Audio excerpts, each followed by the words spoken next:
Alat dan bahan yang dibutuhkan adalah nampan, kapas, air jeruk, air AC, air hujan, biji bayam, dan pH meter. Selain itu, juga akan dibutuhkan laptop, internet, benang, penggaris, alat tulis, dan HP. Berikut ini adalah langkah kerja yang diperlukan untuk melakukan praktikum. Yang pertama, jangan lupa untuk mengukur pH dengan menggunakan pH meter yang kemudian nantinya akan digunakan sebagai data. Lakukan pengukuran terhadap pH untuk air AC, air hujan, dan air jeruk.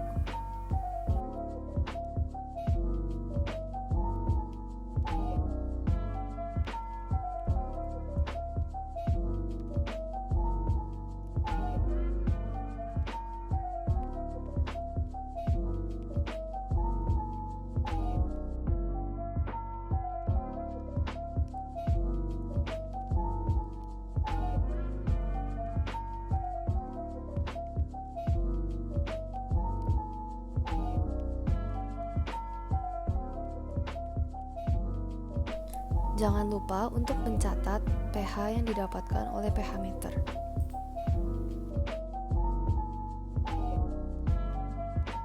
Setelah mengukur pH, langkah selanjutnya adalah untuk membasahi kapas dengan air sesuai yang diinginkan dan sesuai dengan nama pada nampan.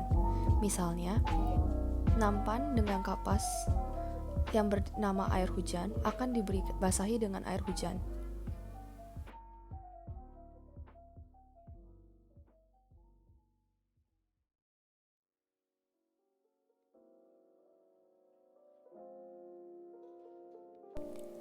Ulangilah langkah tersebut pada media air hujan, air AC, dan air perasan jeruk hingga semua nampan yang berisi kapas dibasahi dengan media sesuai dengan namanya.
Setelah semua kapas dan nampan basah, siapkan bibit bayam dan letakkan bibit tersebut pada kapas yang sudah basah. Satu kapas akan diisi sekitar 2 hingga 3 bibit bayam.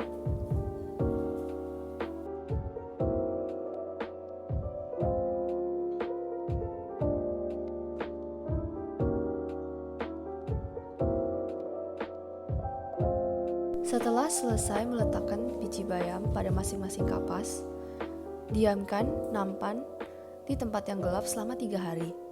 Dan jangan lupa juga untuk mengukur tinggi tanaman setiap harinya. Amati perubahannya dan pH media yang digunakan untuk menyiram tanaman.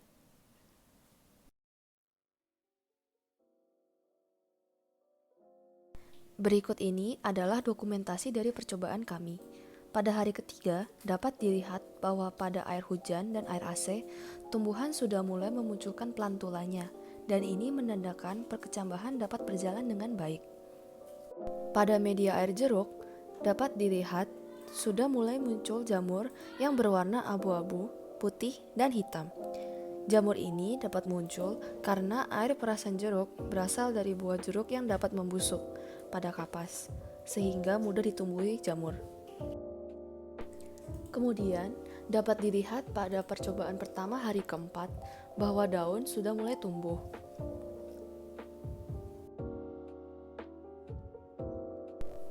Pada percobaan pertama hari ke-6, tanaman tersebut mati yang disebabkan oleh beberapa faktor alam seperti hujan dan angin, yang dari hal tersebut merupakan variabel tak terkontrol dalam percobaan ini, sehingga dilakukannya percobaan kedua.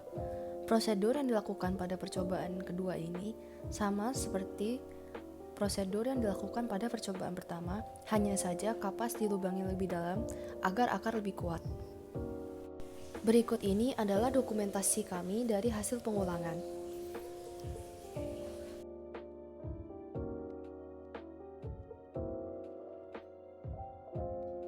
Pada hari ke-7 dan hari 8 pengulangan, dapat dilihat bahwa tumbuhan sudah mulai tumbuh miring yang dikarenakan gerakannya seakan-akan mengikuti arah cahaya. Namun sebenarnya hal ini dipengaruhi oleh hormon auksin. Pada percobaan media dengan air rinso, dari awal sampai akhir dapat dilihat tidak terjadinya perubahan apapun. Berikut adalah metode pengambilan data yang dilakukan oleh kelompok kami. Pengukuran pH dapat dilakukan seperti ini. Pertama, jangan lupa bilas pH dengan air distilasi atau dapat digunakan air AC supaya pengukuran pH menjadi lebih akurat. Lalu tunggu selama beberapa detik hingga pengukuran pH sudah stabil, lalu catatlah data tersebut.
Nah, seperti ini ketika angka sudah stabil, catatlah pH tersebut sebagai data yang akan diambil. Pengukuran tanaman bisa dilakukan dengan berbagai macam caranya. Di antaranya dapat menggunakan penggaris segitiga, benang, atau tali, jari-jari tangan, dan tusuk gigi. Hal ini dilakukan karena tumbuhan tidak selalu tumbuh ke atas, namun bisa miring, sehingga harus digunakan bahan lain selain penggaris yang fleksibel untuk mengukur tumbuhan tersebut. Kemudian panjang benang tersebut akan diukur dengan penggaris sehingga kita dapat mendapatkan hasil tinggi tanaman yang lebih akurat.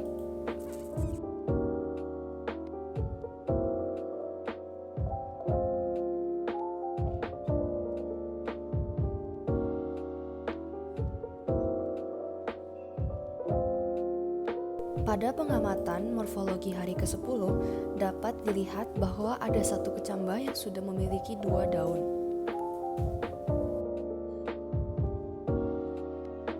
Dari segi matematika, pada percobaan ini ditemukan bahwa grafik berbentuk tidak beraturan. tersusun atas garis-garis yang memiliki kemiripan dengan grafik pangkat 4 karena terdiri atas 2 bukit dan 1 lembah. Grafik yang tidak beraturan ini disebabkan oleh kecepatan yang dimiliki oleh setiap tumbuhan berbeda setiap harinya. Dari segi fisika, pada percobaan ini ditemukan bahwa kecepatan rata-rata tercepat adalah 0,6 cm pada media air AC dan kecepatan rata-rata terendah adalah 0,35 cm pada media air hujan. Sementara pada media perasan air jeruk tidak terjadi kecepatan pertumbuhan sama sekali. Dari segi biologi, pertumbuhan pada perkecambahan bayam terjadi dengan syarat utama berupa air, sehingga tumbuhan dapat mengalami proses imbibisi di mana hormon dan enzim bekerja untuk mengubah cadangan makanan dan ditransfer pada embrio untuk tumbuh atau mengeluarkan plantula. Pertumbuhan adalah perubahan yang dapat diukur dan irreversibel, alias tidak dapat kembali ke bentuk semula, dan ditemukan bahwa daun berjumlah 2 pada satu kecambah pada akhir pengamatan.